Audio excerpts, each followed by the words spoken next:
Hello students, मेरा नाम धीरज Mohan Dwivedi and स्वागत है आपका मैग्नेट ब्रेस के JEE एंड नीट चैनल पर। और आज हम शुरू करेंगे फाउंडेशन कोर्स इन फिजिक्स में आपका चैप्टर जो है यूनिट एंड मेजरमेंट का एक टॉपिक डायमेंशनल एनालिसिस का जो डीपीपी मैंने आप लोग को प्रोवाइड की थी उसके हम आज सॉल्यूशन देखने वाले हैं। ठीक है, तो यहां पर शुरू करते हैं उसका सॉल्यूशन जो मैंने आप लोग को लास्ट क्लास का जो वीडियो होगा उसके लिंक में आप लोग को मिली होगी डीवीपी, आपने उसको ट्राई किया होगा। तो अब उसका सॉल्यूशन आप लोग देखो कि कहां पर आपने गलती की थी या आपने आंसर को वेरीफाई कर लो। ठीक है, चले शुरू करते हैं। तो शुरू करने से पहले मैं आपको एक बार और बताना चाहता हूं कि जो पूरा फाउंडेशन कोर्स मॉड्यूल है हमारा, उसमें हम लोग क्या क्या प्रोवाइड करते हैं। तो पहला आपको मिलेगा टॉपिक वाइज एक्सप्लेनेशन वीडियो, हर चैप्टर के हर टॉपिक्स का आपको एक प्रॉपर एक्सप्लेनेशन वीडियो मिलेंगे आपको। सेकंड आपका है जो भी वीडियो होगा आपका, जो भी आपका एक्सप्लेनेशन वीडियो रहेगा उसमें आपको उससे रिलेटेड डेली प्रैक्टिस पेपर के लिंक मिलेगी, पीडीएफ फॉर्म में आपको वहां पर पेपर मिलेगा, उसको आप सॉल्व करें और उसी डीबीपी का हम सॉल्यूशन वीडियो भी आपको देंगे इन द नेक्स्ट वीडियो। ठीक है, नाउ उसके बाद आएगा आपका चैप्टर वाइज एमसीक्यू, हर चैप्टर का मल्टीपल चॉइस क्वेश्चन भी आपको मिलेगा। उसके बाद doubt solving session, weekly live session, हर वीक में या एक चैप्टर कंप्लीट होने के बाद हम एक लाइव सेशन रखेंगे जहां पर आपके जो भी डाउट्स हैं रिलेटेड टू दैट चैप्टर आप वहां पर क्लियर कर सकते हैं। नाउ उसके बाद weekly test paper chapter wise, मतलब जो भी आपका चैप्टर कंप्लीट होगा उसके बाद चैप्टर वाइज आप टेस्ट भी दे सकेंगे ताकि आप अपने आप को असेस कर पाओ कि आप कहां स्टैंड कर रहे हो, आपने कितना सीखा उससे। ठीक है, now guidance about paper pattern, stress management etcetera and official notification related to examination, मतलब जो आपके नेशनल लेवल के एग्जाम्स होते हैं लाइक ओलंपियाड, NTSC, NSTSC, ये एग्जाम्स कब होते हैं, ठीक है, उसका पैटर्न कैसा होता है, कैसे अटेम्प्ट करना है उसको, ये सारी चीजें आपको बताई जाएंगी। ठीक है, उसके बाद आएगा chapter wise one shot revision, मतलब जो भी चैप्टर कंप्लीट होगा उसका एक वन शॉट में आपको रिवीजन वीडियो मिलेगा ताकि जो भी आपने पढ़ा हुआ है पूरा एक प्रॉपर सारे टॉपिक को लेके आपने डिस्कस पूरा आपने पढ़ा होगा उसको एक वन शॉट में आपको रिवीजन भी करवाया जाएगा। नाउ एंड लास्ट में ऑनलाइन टेस्ट सीरीज, तो ऑनलाइन टेस्ट सीरीज आपका होगा जिसमें आपके चैप्टर वाइज या 4 चैप्टर का एक साथ, ठीक है, या 5 चैप्टर का एक साथ एक सेगमेंट वाइज आपका ऑनलाइन टेस्ट सीरीज होगा। ठीक है, तो वहां पर भी आप अपने आप को एसेस कर पाओगे। ठीक है, तो इतना सब कुछ आपको मिलेगा इस पूरे फाउंडेशन कोर्स मॉड्यूल में, है ना। चलें तो शुरू करते हैं आपके डीपीपी का सॉल्यूशन के लिए। ठीक है, देखो यहां पर जो मैंने पहला क्वेश्चन आप लोग को दिया था वो था आपका the frequency F of vibration of a mass m suspended from a spring of spring constant k is given by f is equal to cm की पावर x k की power y, where c is dimensionless constant, इस c का कोई dimension नहीं है। The values of x and y are respectively, ठीक है, तो यहां पर ये जो m है ये मास को शो कर रहा है, ये जो k है ये स्प्रिंग कांस्टेंट को शो कर रहा है ना। ठीक है, स्प्रिंग कांस्टेंट मतलब फोर्स कांस्टेंट, उसकी बात हो रही है। तो ये मैंने आप लोग को लास्ट टू लास्ट वीडियो में जब मैंने बहुत सारे फिजिकल क्वांटिटीज के डायमेंशन फॉर्मूला लिखवाया था मैंने आप लोग को सॉल्व कर करके, है ना, वहां पर आपको ये चीज मिलेगी। ठीक है, तो ये देखो ध्यान से, यहां पर हम निकाल रहे हैं x और y की वैल्यू। कैसे निकालेंगे, देखो आप ये बताओ फ्रीक्वेंसी का एक्सप्रेशन क्या दिया हुआ है, c m की पावर x k की पावर y। ठीक, अब बताओ फ्रीक्वेंसी का डायमेंशनल फॉर्मूला क्या होता है, t-1। ये c का तो कोई डायमेंशन नहीं होगा बिकॉज उसने कहा ना कि it is a dimensionless constant. ठीक है, नाउ इसका तो कुछ नहीं होगा, ये तो खुद आपका फंडामेंटल है m की पावर x। ये जो k है ये k क्या है, स्प्रिंग कांस्टेंट है, और स्प्रिंग कांस्टेंट का डायमेंशन फॉर्मूला होता है, मैं लिख के दिखाता हूं आपको, स्प्रिंग कांस्टेंट होता है फोर्स अपॉन डिस्प्लेसमेंट। तो ये बताओ डिस्प्लेसमेंट है ये आपका x डिस्प्लेसमेंट, तो आप बताओ ये x, ये वाला x नहीं है, ये डिस्प्लेसमेंट वाला x है, ठीक है। चलो, तो फोर्स का डायमेंशन क्या होगा, mlt minus 2 upon x, x मतलब l, डिस्प्लेसमेंट है आपका, ये l से l कैंसिल, mt माइनस 2 ना, ठीक है। तो k का डायमेंशन क्या होता है, mt माइनस 2, ओके। तो यहां पर k को रिप्लेस करो mt माइनस 2 से, और होल पावर क्या चल रहा है, y, ठीक है। नाउ अब देखो यहां पर बाकी का जो m और l है वो मिसिंग है ना, है ना। तो एक काम करो, जो मिसिंग है उसको तुम m की पावर 0 लिख सकते हो क्या, हम l की पावर भी 0 लिख सकते हैं, लेकिन यहां पर l नहीं है तो क्यों लिखें, है ना, क्योंकि यहां पर m है तो यहां पर भी m होना चाहिए, तो मैंने m की पावर 0 करके इंट्रोड्यूस कर दिया, मैंने कर सकते हैं ऐसा, ठीक है। अब देखो यहां पर m0 t minus 1 equal to m की पावर, देखो यहां पर x, यहां पर आपको y मिलेगा, तो m की पावर x प्लस y हो जाएगा क्या, है ना। तो m की पावर x, m की पावर y, तो पावर ऐड हो जाएगा ना, ठीक है।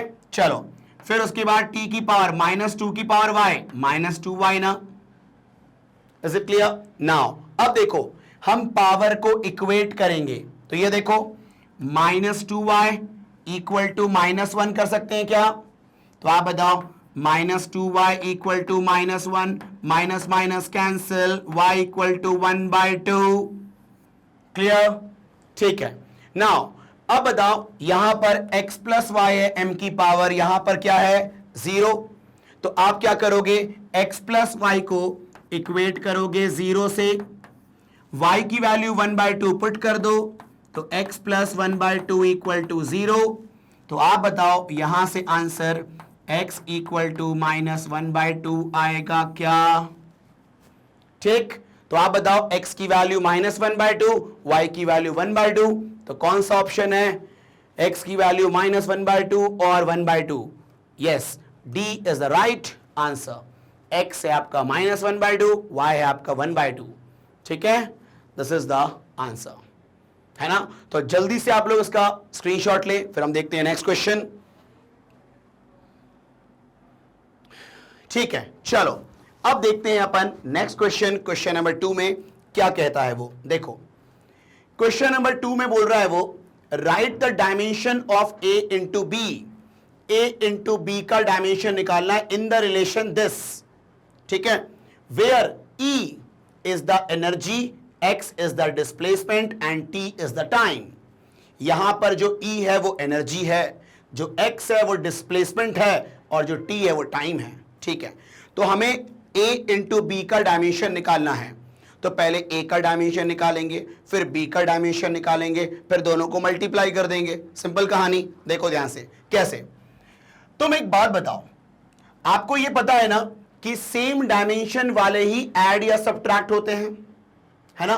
तो आप बताओ अगर ये b और ये x स्क्वायर, अगर ये b और ये x स्क्वायर सब्ट्रैक्ट हुए हैं, मतलब b का डायमेंशन वही होगा जो x स्क्वायर का होगा, ठीक है। तो यहां देखो ध्यान से सुनो, आप बोलोगे since dimension of b is equal to dimension of x square, है कि नहीं, ठीक है। अब बताओ dimension of b is equal to dimension of x square, और x क्या है, डिस्प्लेसमेंट, मतलब l, तो l का स्क्वायर, बोलो हाँ है ना, ठीक है। तो b का डायमेंशन क्या हो गया, l स्क्वायर हो गया। चलो भाई अब मुझे निकालना है किसका डायमेंशन, a का डायमेंशन, ठीक है। ध्यान देना, बस इधर देखो, तुम ये बताओ यहां पर सोच के, थोड़ा सा मैं इसको अलग अलग कर रहा हूं मैं, है ना, ध्यान देना बस, इधर देखो, क्या मैं इस एनर्जी को, इसको ब्रेक कर दूं क्या मैं, b upon eighty minus x square upon eighty, कर सकते हैं ना यार, ठीक है। तो ये एक टर्म बन गया, ये एक टर्म बन गया, है ना। अब जरा सोच के बताओ, यहां पर ये जो एक्स स्क्वायर बाय एटी है, इसका डायमेंशन वही होगा ना जो इस एनर्जी का डायमेंशन होगा, है कि नहीं। तुम ये बताओ कि हर टर्म का डायमेंशन सेम होता है कि नहीं? तो ये एनर्जी है, तो जो इसका डायमेंशन होगा वही इसका ओवरऑल डायमेंशन होगा, वही इसका ओवरऑल डायमेंशन होगा, है कि नहीं? ठीक है, तो आप बताओ, हम ये कह सकते हैं ना, since dimension of x square by 80 is equal to dimension of E, dimension of E. Okay, चलो अब देखो, मुझे इसमें से पर्टिकुलरली ए का डायमेंशन निकालना है, तो एक्स का और टी का डायमेंशन पुट करना होगा। चलो, एक्स मतलब डिस्प्लेसमेंट मतलब एल, एल का स्क्वायर एल स्क्वायर, ए का तो निकालना है, और ये टी टाइम है, खुद फंडामेंटल।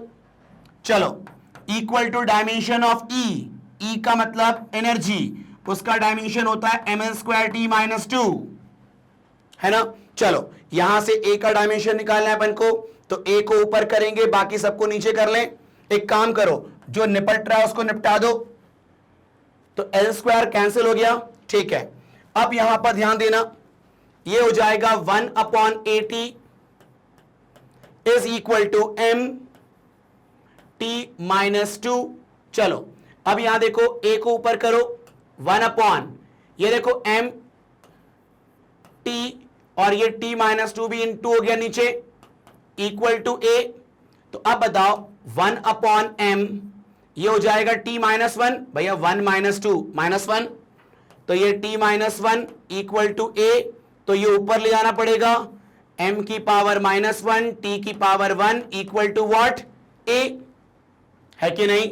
नाउ अब यहां पर अपन को मिल गया किसका डायमेंशन?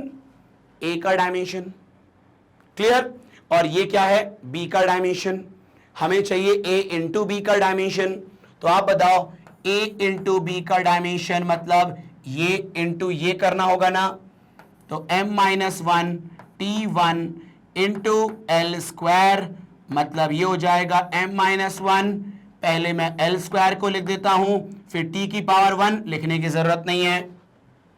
ठीक है, चलो, तो आप बताओ कौन सा मैच कर रहा है? यहां 1 लिखना है तो लिख भी सकते हो, नहीं तो कोई दिक्कत नहीं है वैसे। ठीक है, तो आप बताओ, m माइनस 1 है कहीं पर क्या? यस, यहां है। L square, yes. t1, yes, मतलब b is the right option. Simple कहानी। ठीक है, तो आप लोग इसका स्क्रीनशॉट लें, फिर देखते हैं नेक्स्ट क्वेश्चन। चलो, अब देखते हैं अपन नेक्स्ट क्वेश्चन क्या कहता है। वो क्वेश्चन नंबर जो 3 है, इसमें बोल रहा है dimensional formula for electric potential is, electric potential का डायमेंशन। ओके, तुम ये बताओ, फॉर्मूला आप लोगों को पता होगा, वैसे मैंने आप लोग को वो जो वीडियो मैंने दिया था जिसमें सारे फिजिकल क्वांटिटी का डायमेंशन बताया था मैंने, है ना? तो ये देखो, फॉर्मूला जो होता है इलेक्ट्रिक पोटेंशियल का, वो होता है work done upon charge, work done upon charge होता है ये। ठीक है, अब बताओ, ये जो Q होता है चार्ज, इसका फॉर्मूला होता है करंट इनटू टाइम। ठीक है, अब सुनो, वर्क का जो डायमेंशन होता है ना, वो वही होता है जो एनर्जी का होता है। ठीक है, तो वो क्या होता है? M L square T minus 2, और करंट खुद फंडामेंटल, ये टी खुद फंडामेंटल। ठीक है, तो आप बताओ, सिंपल, एम एल स्क्वायर, यहां पर -2 -1 -3, और a ऊपर गया a -1, this is your answer. Simple, देखते हैं कौन सा मैच कर रहा है। एम एल स्क्वायर, यहां भी है, यहां भी है, t -3, यस, और a -1, yes, this is the right answer. Clear? तो ये था आपका सिंपल सा क्वेश्चन नंबर 3। तो आप लोग इसका स्क्रीनशॉट लें, फिर आगे देखते हैं। चलें, अब देखते हैं अपन नेक्स्ट क्वेश्चन क्या कहता है। वो देखो, यहां पर क्वेश्चन नंबर 4 में कह रहा है वो, if force F, acceleration A and time T are taken as the fundamental physical quantities. ठीक है, the dimension of length on this system of units are. ठीक है, मतलब यहां पर फोर्स को, एक्सेलरेशन को, टाइम को फंडामेंटल लेना है, जिसमें टाइम तो होता ही है फंडामेंटल, लेकिन फोर्स और एक्सेलरेशन को भी फंडामेंटल मानने के लिए बोल दिया उसने, ठीक है। और हमें निकालनी है dimension of length in terms of force, acceleration and time, ठीक है। आओ इसके लिए कैसे काम करना है सुनना ध्यान से। ऐसे क्वेश्चंस को मैंने डील किया हुआ है, जो मेरा प्रीवियस वीडियो है उसमें मैंने ऐसे क्वेश्चंस सॉल्व करवाए हुए मैंने, ठीक है। देखो क्या करना है, जिनके टर्म्स में अपन को चाहिए उसका एक्चुअल डायमेंशन लिखो। तो फोर्स का डायमेंशन क्या होता है, mlt-2। अब इतनी बार यूज कर चुके हैं कि आपको रट जाना चाहिए, है ना, फोर्स का। और मैंने कहा भी है कि फोर्स का डायमेंशन बिल्कुल रटा हुआ होना चाहिए, ठीक है। चलो अब देखो, इसको इक्वेशन नंबर 1 दे दो। एक्सेलरेशन का होगा lt-2, ठीक है, ये आपका है इक्वेशन नंबर 2। अब मुझे चाहिए लेंथ का डायमेंशन, ठीक है। अगर मैं देखूं लेंथ का डायमेंशन यहां से, तो ये आ जाएगा a/t⁻²। देखो l = a/t⁻², ऊपर गया t², यहीं से मिल जाएगा अपन को l की वैल्यू, है कि नहीं। लेकिन उसमें फोर्स नहीं आ पा रहा, मतलब यहां से l की वैल्यू a के टर्म्स में और t के टर्म्स में आ रही है, लेकिन फोर्स के टर्म्स में नहीं आ पा रही है, ठीक है, और आएगी भी नहीं। तुम यहां देखो ध्यान से, इधर देखो, अगर मान लो मैं L की वैल्यू यहां से निकालूं तो क्या होगा, फ्रॉम वन अगर मैं L की वैल्यू निकालना चाहूं तो F/m × t⁻², ठीक है। और अब बताओ यहां पर F, ध्यान देना इधर देखो, तुम ये बताओ, ये जो लेंथ का डायमेंशन है इसमें फोर्स है लेकिन मास भी है। क्या उसने मास के टर्म्स में बोला था क्या निकालने के लिए, नहीं, तो मुझे मास को हटाना पड़ेगा, है ना। अब मास को कहां से हटाएं, तो सुनो एक काम करो, इसको दे दो इक्वेशन नंबर 3 और ये बताओ क्या मैं lt-2 को इक्वेशन 1 में रख दूंगा तो F = m × a हो जाएगा ना। और ये बताओ F = मास × एक्सेलरेशन होता भी है ना, ठीक है। तो अब बताओ F = m × a है कि नहीं। आपने क्या किया, lt-2 को रिप्लेस कर दिया a से। देखो यहां से अगर आप m की वैल्यू निकालते हो तो ये F/a होगा कि नहीं होगा, ठीक। अब ये m की वैल्यू अगर यहां पर पुट करोगे तो यहां देखो ध्यान से, यहां पर फ्रॉम 3 आप ये बताओ L = F/m की वैल्यू F/a, ठीक है, और यहां पर t-2, तो आप बताओ F से F क्या हो गया, कैंसिल, a ऊपर मल्टीप्लाई हो गया और t⁻² ऊपर गया तो t² हो गया। लो अभी भी लेंथ का जो डायमेंशन निकला है वो इंडिपेंडेंट ऑफ फोर्स है। मतलब वो बोल तो रहा है कि लेंथ का डायमेंशन निकालो फोर्स, एक्सेलरेशन और टाइम के टर्म्स में, लेकिन वो निकल नहीं पाएगा, है कि नहीं, सिर्फ एक्सेलरेशन और टाइम के टर्म्स में निकल पाएगा, है ना। तो इतना तामझाम करने से अच्छा यहीं पर देख लो, सिर्फ इक्वेशन नंबर 2 से ही, तो L की वैल्यू क्या आएगी, तुम अगर यहां से डायरेक्टली देखो, ठीक है, आंसर आ चुका है at² कौन सा ऑप्शन है, ये वाला डी ऑप्शन, आंसर आ गया at²। तो मैं बस ये कहना चाह रहा हूं कि यही आंसर तुम इस डायरेक्ट इक्वेशन नंबर 2 से अचीव कर सकते तुम लोग, ठीक है। यही आंसर आप इक्वेशन नंबर 2 से आराम से आप निकाल सकते हो। देखो कैसे, फ्रॉम टू आप बताओ, देखो यहां पर, यहां से L की वैल्यू बताओ तो इसको नीचे करोगे तो a/t⁻² = a, इसको ऊपर करो तो ये आपका L है ना, हाँ, तो ये देखो L = a/t⁻², इसको ऊपर कर दो तो at² हो जाएगा ना। तो जो अपन ने इतना सब कुछ करने के बाद निकाला है वही चीज डायरेक्टली इक्वेशन नंबर 2 से आ जाएगी, हाँ है ना। तो इस पर्टिकुलर क्वेश्चन में बोल तो रहा है कि आपको फोर्स, एक्सेलरेशन और टाइम्स के टर्म्स में निकालना है लेंथ का डायमेंशन, लेकिन यहां पर फोर्स नहीं होगा, ठीक है, सिर्फ एक्सेलरेशन और टाइम के टर्म्स में निकलेगा, और इसीलिए ऑप्शन में भी वो चीज है, that is A T square, है ना। बस यहां पर स्मॉल ए बोला हुआ है, लेकिन एक्सेलरेशन को यहां पर कैपिटल ए बोला गया है ना। तो यहां पर आंसर होगा डी। तो ये आप लोग स्क्रीनशॉट ले लें, फिर देखते हैं नेक्स्ट क्वेश्चन क्या कहता है वो। ठीक है, चलो अब देखते हैं अपन नेक्स्ट क्वेश्चन क्या बोल रहा है वो। देखो, हाँ, the potential energy of a particle varies with distance x as u equal to a x की power 1/2 upon x square plus B. ये u क्या है? पोटेंशियल एनर्जी है भाई, कोई सी भी एनर्जी हो, एनर्जी है ना, ठीक है। और x क्या है? आपका डिस्टेंस है, okay. Now where a and b are constants, ठीक है, the dimensional formula for a into B is, मतलब फिर से यहां a का डायमेंशन निकालो, b का डायमेंशन निकालो, दोनों को मल्टीप्लाई कर दो, है ना। आओ देखो ध्यान से कैसे काम करना है। आप पहले ये बताओ, अगर मैं नीचे वाले की बात करूं, डिनोमिनेटर की, तो यहां पर ये दोनों ऐड हुए ना, और कोई भी दो टर्म अगर ऐड या सब्ट्रैक्ट होते हैं तो उन दोनों का डायमेंशन सेम होता है, मतलब b का डायमेंशन वही होगा ना जो एक्स स्क्वायर का डायमेंशन होगा, ठीक। तो यहां देखो, dimension of b is equal to dimension of x square, चलो, और x मतलब डिस्टेंस, तो ये l का स्क्वायर। तो आप बताओ b का डायमेंशन क्या आया? l square. क्लियर?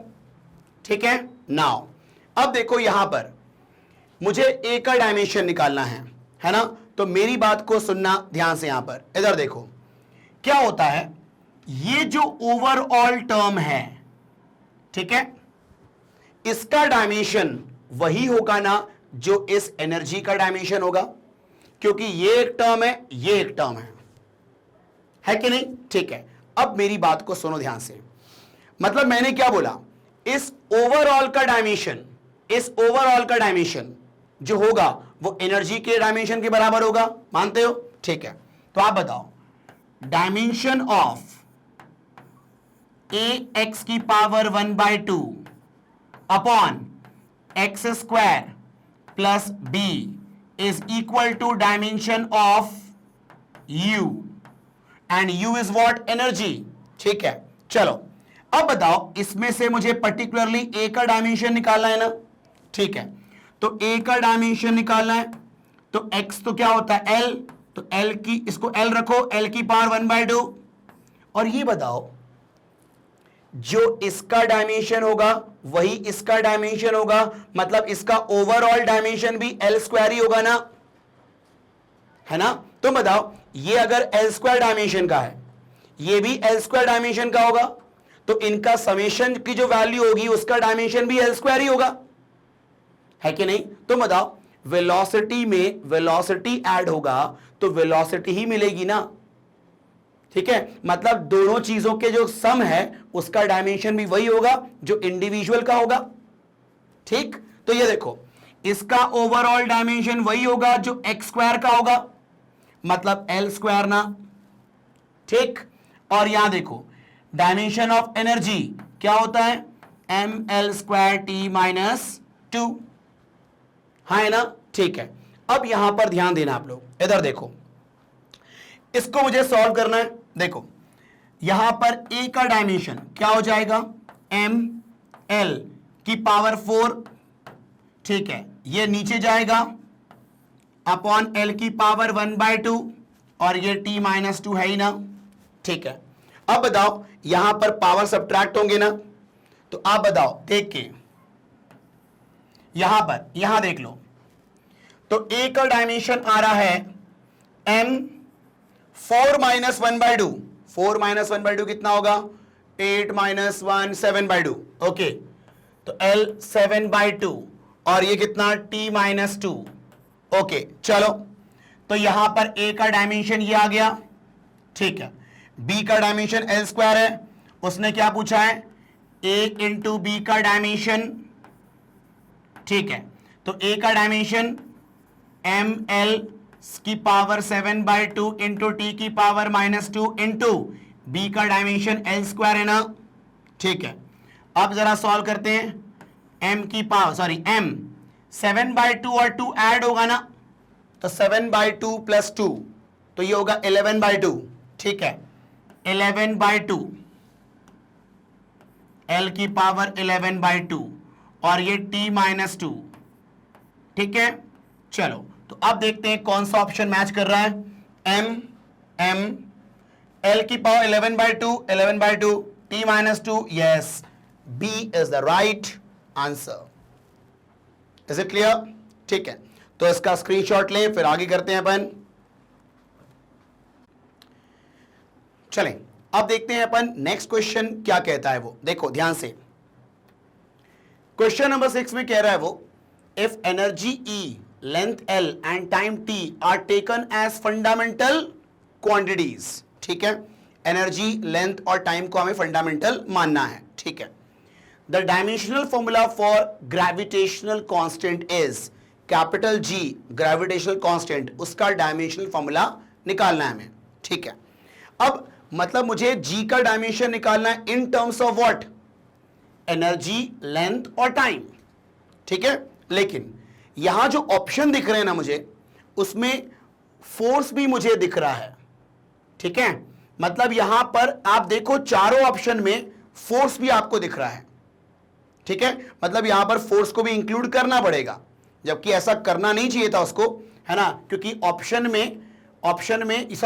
में आपका एनर्जी, लेंथ और टाइम गिवन है सिर्फ। ठीक है, चलो कोई बात नहीं, अपन फोर्स को इंक्लूड कर लेते हैं। देखो ध्यान से सुनो, एक काम करते हैं, आप ये बताओ, आप लोगों को ये पता है क्या कि ग्रेविटेशनल फोर्स का फॉर्मूला क्या होता है?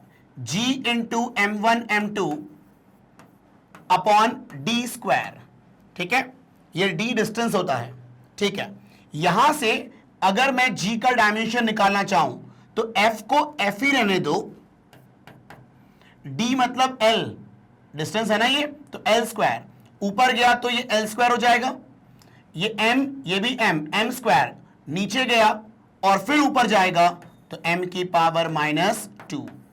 ये G का डायमेंशन आया है फोर्स, लेंथ और मास के टर्म्स में।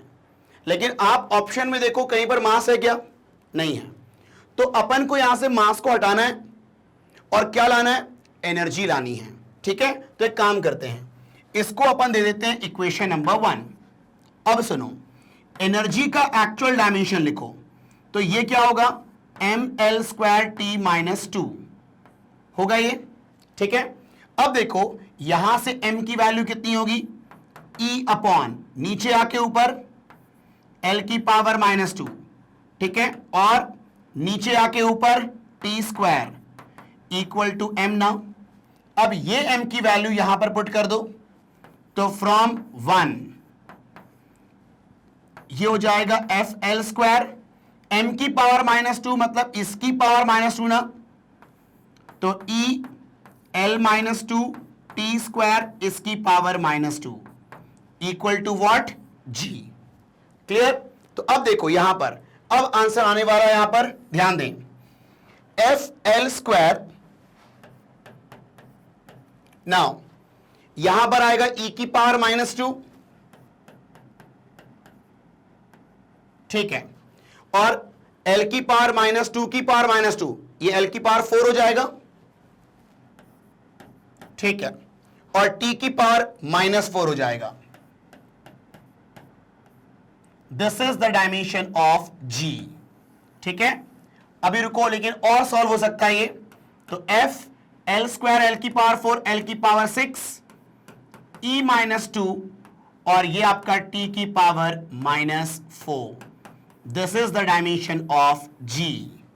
अब देखते हैं ऑप्शन कौन सा मैच कर रहा है। F, ओनली F कहां है? यहां है।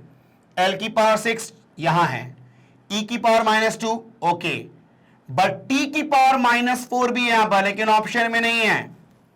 तो एक काम करेंगे, यहां पर एक करेक्शन है छोटा सा। ठीक है, यहां पर आप अलग से कर लो T की पावर -4। तब जाके ये ऑप्शन ए बनेगा, नहीं तो कोई ऑप्शन मैच नहीं कर रहा है यहां पर, है ना। तो हल्का सा करेक्शन है यहां पर, इसको आप लोग कर लेना। तो ये t की पावर -4 यहां पर ऑप्शन में है। Is it clear?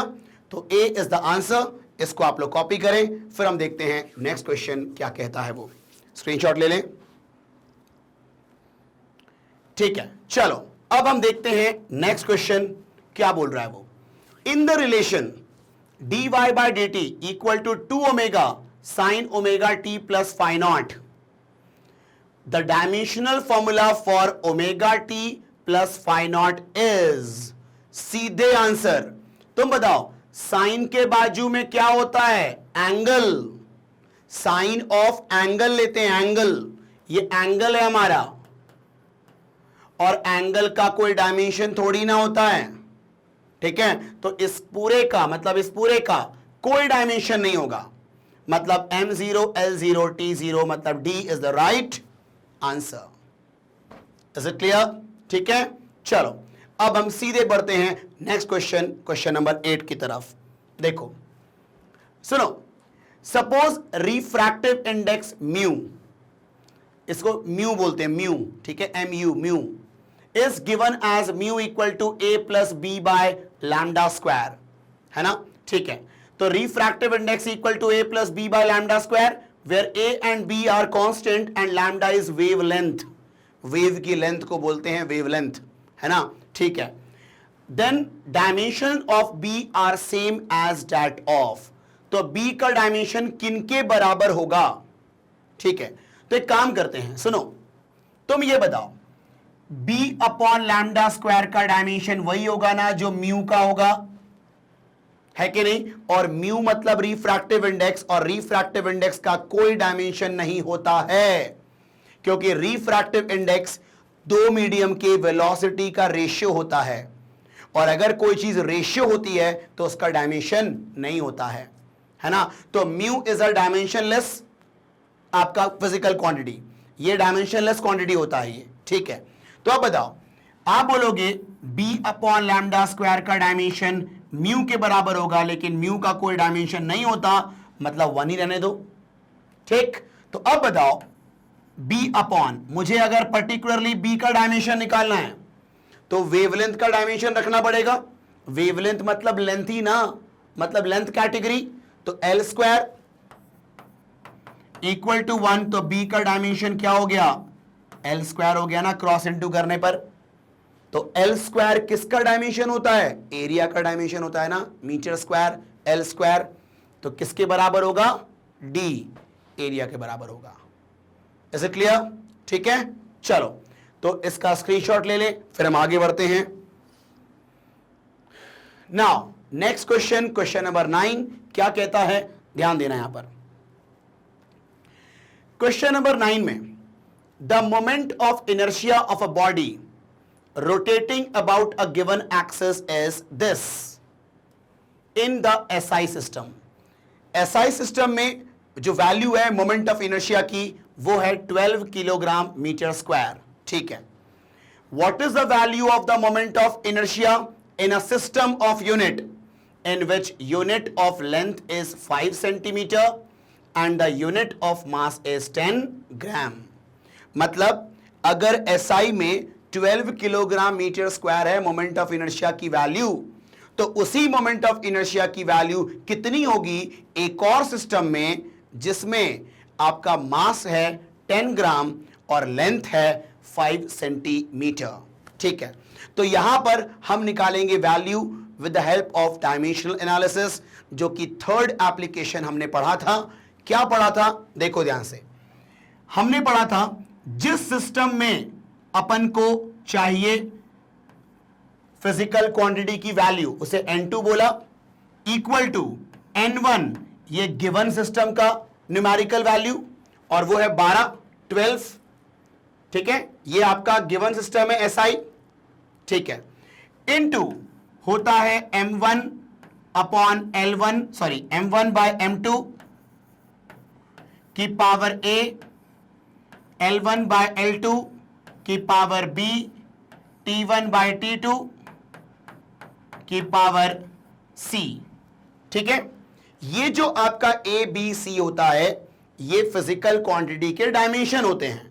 यहां पर कौन सी फिजिकल क्वांटिटी है? आपका मोमेंट ऑफ इनर्शिया।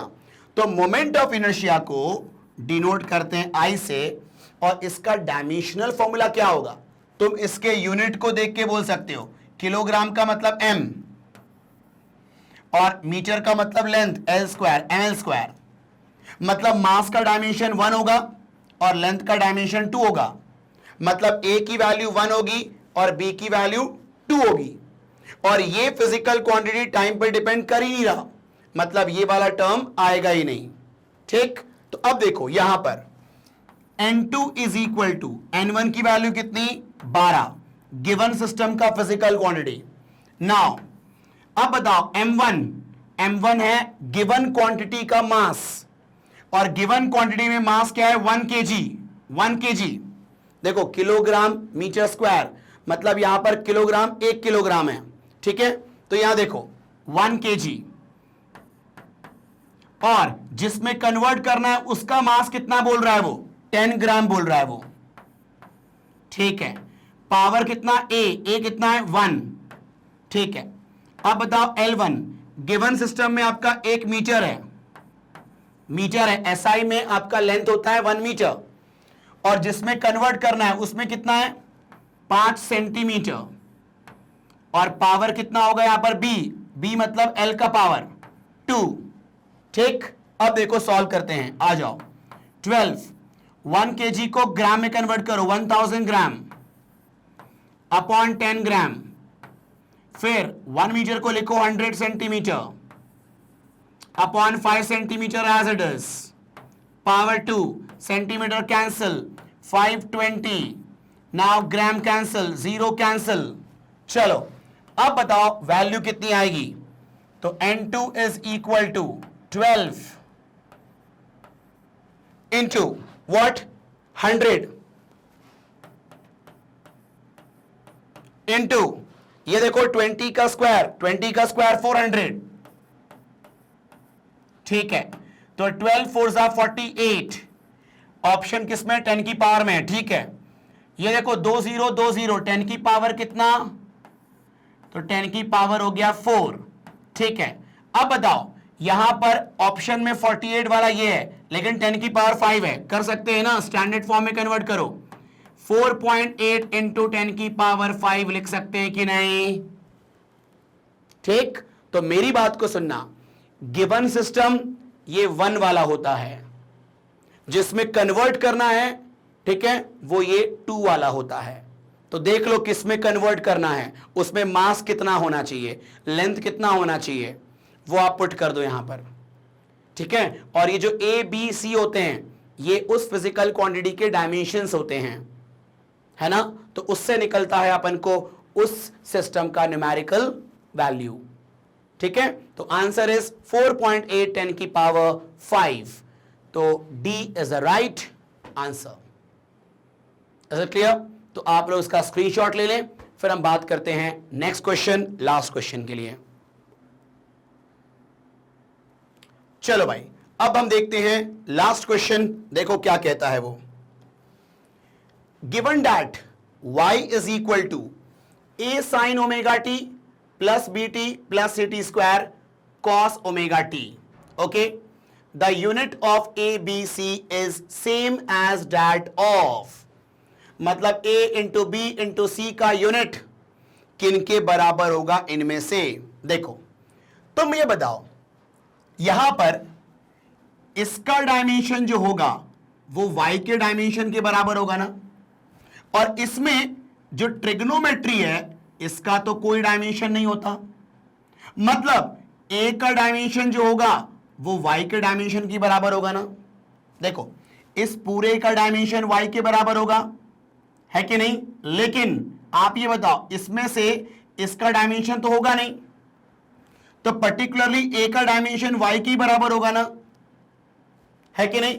तो आप बताओ a is equal to y का डायमेंशन होगा, क्योंकि ट्रिग्नोमेट्री का तो होता नहीं है।